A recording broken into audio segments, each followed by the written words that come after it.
नमस्कार, मैं राहुल यादव और स्वागत आपका इस चैनल पर। प्रधानमंत्री मोदी हों या फिर अमित शाह जी हों, इन लोगों के लिए चुनाव सबसे ज्यादा महत्वपूर्ण चीज रही है हमेशा से। देश के प्रधानमंत्री और गृह मंत्री होने से पहले ये भारतीय जनता पार्टी के नेता हैं और जहां चुनाव होता है वहां ये लोग पूरी जान लगा देते हैं। लेकिन आश्चर्यजनक ये है कि अभी महाराष्ट्र में चुनाव प्रचार चल रहा है, झारखंड में चुनाव प्रचार चल रहा है, पूरे देश में चुनावी माहौल बना हुआ है और हमारे प्रधानमंत्री महोदय विदेश की यात्रा पर निकले हुए हैं। वहीं अमित शाह जी अचानक चुनाव रैली छोड़कर महाराष्ट्र से भागकर दिल्ली आ गए। अब ये जो दो खबरें हैं, मोदी जी का गायब हो जाना और उसके बाद अमित शाह जी का महाराष्ट्र से गायब हो जाना, ये दोनों खबरें चौंकाने वाली हैं। उधर झारखंड में एक वीडियो भारतीय जनता पार्टी ने एक वीडियो बनाकर डाला था प्रचार के लिए, और आप सोचिए कि वो वीडियो कितना घिनौना रहा होगा कि चुनाव आयोग ने ही उस पर रोक लगा दी।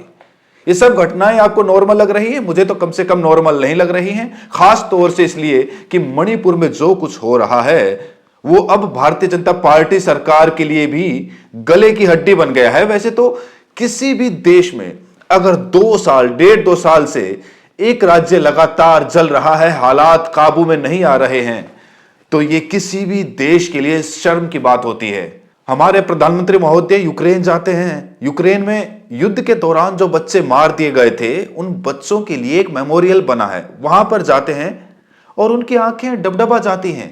बच्चों का दुख देखकर, बच्चों का दर्द देखकर आंखें डबडबा जाती हैं। अब फलस्तीन के बच्चों का दर्द तो वहां तक कहां पहुंचता, लेकिन मणिपुर के बच्चों का दर्द भी उन तक नहीं पहुंचता है। जितनी दया यूक्रेन के बच्चों पर आती है, जितना आंसू यूक्रेन के बच्चों पर बहता है, उसका अगर 10% भी मणिपुर के बच्चों पर बहता तो आज तक मणिपुर शांत हो गया होता।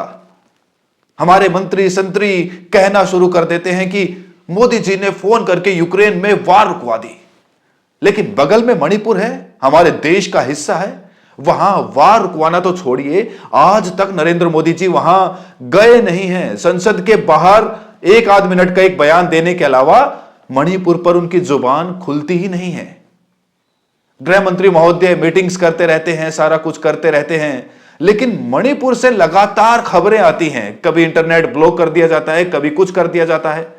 यानी वहां पर जो बवाल चल रहा है, उस बवाल को दबाने की कोशिश नहीं होती है, बल्कि कोशिश होती है उस बवाल की खबरें देश भर में ना आए। जब उस महिला का वीडियो आया था जिसमें एक महिला को नग्न करके घुमाया जा रहा था, उसके साथ जो कुछ हुआ था आप जानते हैं, उसके बाद देश भर में एक आक्रोश की लहर जरूर उठी थी।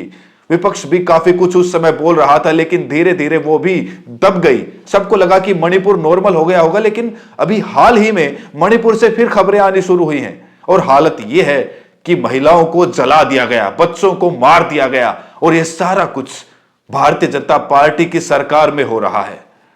मुझे डिटेल बताने की जरूरत नहीं है कि मणिपुर में क्या हो रहा है। मुझे यह भी बताने की जरूरत नहीं है कि किस तरह से वहां पर मंत्रियों, विधायकों के घरों पर हमले हो रहे हैं। मुझे यह भी बताने की जरूरत नहीं है कि मणिपुर में कितने ही लोग अपने ही राज्य में शरणार्थी बनने को मजबूर हो गए हैं, क्योंकि उनके घर या तो जला दिए गए या ऐसे इलाकों में है जहां अगर वो अपने घर में जाएंगे या रहेंगे तो उनको मार दिया जाएगा। ये सब कुछ मणिपुर में हो रहा है। कश्मीर सबको याद आता है, कश्मीर 370 जिसको लेकर हमारे देश में लगातार बहसें चलती रहती हैं, लेकिन शायद मणिपुर में चूंकि मुसलमान नहीं है तो मणिपुर पर बात करने में हमारी मीडिया को भी शर्म आती है और हमारे पॉलिटिशियंस को तो शर्म आती ही है। आप सोचकर देखिए, दिमाग पर जरा सा जोर डालिए, अगर हमारे देश में काबिल प्रधानमंत्री, काबिल गृह मंत्री होते तो क्या देश का एक हिस्सा 1.5-2 साल से लगातार आतंकवाद का शिकार होता? अगर आतंकवाद वहां नहीं है तो क्या है? वहां भारतीय जनता पार्टी के मुख्यमंत्री हैं एम वीरेंद्र सिंह। इतनी घटनाएं हो गई, 1.5 साल से ऊपर हो गया, मणिपुर लगातार जल रहा है, लेकिन वीरेंद्र सिंह का इस्तीफा तक नहीं लिया गया। वो नाटक आपको याद होगा, जब एन वीरेंद्र सिंह इस्तीफा देने जा रहे थे, उनके हाथ से इस्तीफा छीन लिया गया। एक बूढ़ी महिला ने उनके हाथ से इस्तीफा छीन लिया और उसके बाद उन्होंने कहा कि हमारे राज्य के लोग नहीं चाहते हैं कि हम इस्तीफा दें। ऐसा टीवी पर ऐसा नाटक शायद जीवन में पहली बार हमने देखा होगा। एक्टर्स और एक्ट्रेसेस को तो हम देखते रहते हैं, लेकिन इस समय ऐसा लग रहा है कि हमारे देश के जो पॉलिटिशियंस हैं वो ज्यादा बड़े एक्टर हो गए हैं। लेकिन अभी मणिपुर में पॉलिटिकल एक्टिविटीज भी बहुत तेज हो गई हैं। सबसे पहले यह हुआ कि भारतीय जनता पार्टी के 19 विधायकों ने बाकायदा पत्र लिखा कि मुख्यमंत्री को हटाया जाए। वहां टोटल जो जरूरत है वो 31 विधायकों की है बहुमत में रहने के लिए।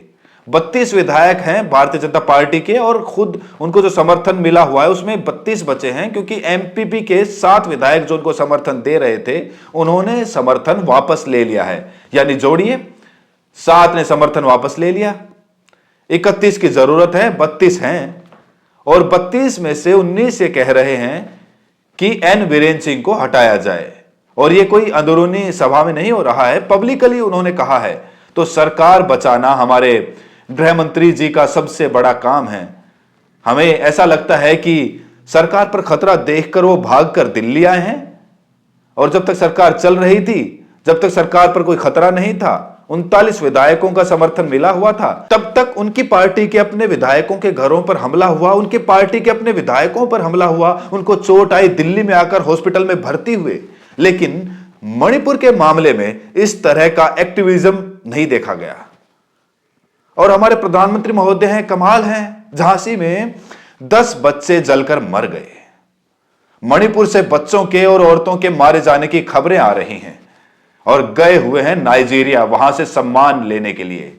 अरे सम्मान बाद में भी मिल जाता, टलवा देते, सम्मान कोई और उनके नाम पर लेकर आ जाता।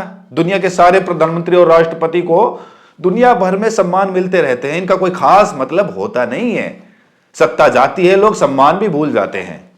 मुसलमानों के भी बहुत सारे सम्मान मिले हुए थे, हिटलर को भी सम्मान मिले हुए थे, सम्मान सबको मिलते हैं, कोई खास फर्क नहीं पड़ता है उससे। लेकिन देश के अंदर जिस तरह की समस्याएं हैं, आप सोचिए झांसी में 10 बच्चे जलकर मर गए, इतनी सारी डिटेल्स आ रही हैं वहां पर, जिससे साफ समझ में आ रहा है कि बड़े पैमाने पर लापरवाही हुई है। लेकिन हमारे योगी आदित्यनाथ जी जो हैं, उन्होंने चुनावी जो उनको रैली करनी थी, जो रोड शो निकालना था, वो रोड शो बंद नहीं किया। वहां के स्वास्थ्य मंत्री गए तो वहां पर सफेद चूना लग रहा था। जब बदनामी बहुत हुई तो उन्होंने कहा कि मैं जिलाधिकारी के खिलाफ कार्रवाई करूंगा। अरे जब आप गए थे, चूना देखा आपने, उसी समय आपको कार्रवाई करनी चाहिए थी। लेकिन आप लोगों ने तो अपने आप को खुदा बना दिया है, चाहे कोई मरे चाहे कोई जिए, आप लोगों का स्वागत होना चाहिए। और यह चीज आपको मणिपुर से ज्यादा कहीं देखने को नहीं मिलेगी। मणिपुर के लोगों की कोई बात सुनने वाला नहीं है। वहां के कांग्रेस विधायकों ने कहा है कि हम सामूहिक इस्तीफा देने को तैयार हैं। यानी अगर सरकार चाहे तो वहां पर सर्वदलीय बैठक तो कम से कम करा ही सकती थी। यानी कम से कम अलग अलग पार्टियां, अलग अलग जो समूह हैं, मैतई हैं, कुकी हैं, इन सबको साथ बिठाकर कम से कम बात तो कर सकती थी, ताकि कोई रास्ता निकले। राहुल गांधी वहां गए तो उनका मजाक उड़ाया गया। अरे जाना तो प्रधानमंत्री जी को चाहिए था, वहां जो हिंसा पीड़ित क्षेत्र है वहां जाकर लोगों से मिलना चाहिए था। लेकिन मोदी जी जाते तो फिर वहां की तस्वीरें मोदी जी के पीछे पीछे आती, और मोदी जी कहीं ऐसी जगह नहीं जाते हैं जहां पर कुछ भी बुरा हुआ हो। अच्छी जगहों पर जरूर पहुंच जाते हैं, मणिपुर नहीं गए वो। संसद के अंदर मणिपुर पर बहस नहीं होने दी गई, संसद के बाहर प्रेस कॉन्फ्रेंस की तो बात ही छोड़ दीजिए, वो तो वो करते ही नहीं है, उनके शौकों से बाहर है वो। प्रेस कॉन्फ्रेंस का कोई शौक नहीं है उन्हें। भाषण देने वाले, मतलब आप सोचिए, हमारे योगी आदित्यनाथ चुनाव में कह रहे थे कि 6 महीने के अंदर पीओके हमारा हो जाएगा, हम पीओके पे कब्जा कर लेंगे। सरकार बन गई, 6 महीना बीत गया, पीओके का छोड़िए, एक पत्ता नहीं हिला सके योगी आदित्यनाथ। लेकिन बयान देने में क्या जाता है, पीओके लेकर आप क्या करेंगे। वो राम भद्राचार्य कहते हैं, राम जी से मेरी एक ही दुआ है कि पीओके को भारत में मिला दो। अरे भाई, राम जी से दुआ करनी है तो दुआ करो कि जो भारत में पहले से मिला हुआ मणिपुर है वहां शांति स्थापित हो, वहां के लोग चैन से चल सके। हालात ये हैं कि इंफाल और उसके आसपास के कई जिलों में AFFCA लगा दिया गया। आर्म फोर्स स्पेशल जो एक्ट होता है वो वहां पर लागू किया गया है। ये वही एक्ट है जो कश्मीर के अंदर लंबे समय से लागू है, जिसमें वहां का प्रशासन लगभग सेना को सौंप दिया जाता है। CRPF के जो हेड हैं अनीश दयाल जी, उनको वहां पर हालात का जायजा लेने के लिए भेजा गया है। AFFCA लगाया गया है, जैसा मैंने आपको बताया। आप समझ सकते हैं वहां के हालात कितने गंभीर हैं। लेकिन किसी टीवी चैनल पर मणिपुर पर बहस आपने देखी? किसी टीवी चैनल पर आपने देखा कि भारतीय जनता पार्टी के प्रवक्ता को ग्रिल किया जा रहा हो कि आपके वहां पर डबल इंजन की सरकार है, मणिपुर में सरकार है, दिल्ली में सरकार है, उसके बावजूद मणिपुर में हिंसा 1.5-2 साल होने को आ गए, रुक क्यों नहीं रही है? कहीं आपने कुछ देखा? नहीं, सवाल ही नहीं उठता है। हिंदू मुसलमान होता तो बहस चल रही होती, किसी मुसलमान को निशाना बनाना होता तो बहस चल रही होती। झारखंड पर बहस होगी तो घुसपैठिए की बहस होगी, कोई नहीं पूछेगा कि आखिर घुसपैठिए अंदर आ कैसे रहे हैं। जब केंद्र सरकार आपके पास है, सीमा की रक्षा आपका काम है, जो केंद्र का है, यह सवाल कोई गोदी मीडिया आपसे नहीं पूछेगा। यह सवाल किसी भाजपा प्रवक्ता से कोई गोदी मीडिया नहीं पूछेगा। इसी के साथ आगे कुछ खबरों के साथ जल्दी मिलते हैं, तब तक के लिए इस चैनल को सब्सक्राइब करें। नमस्कार।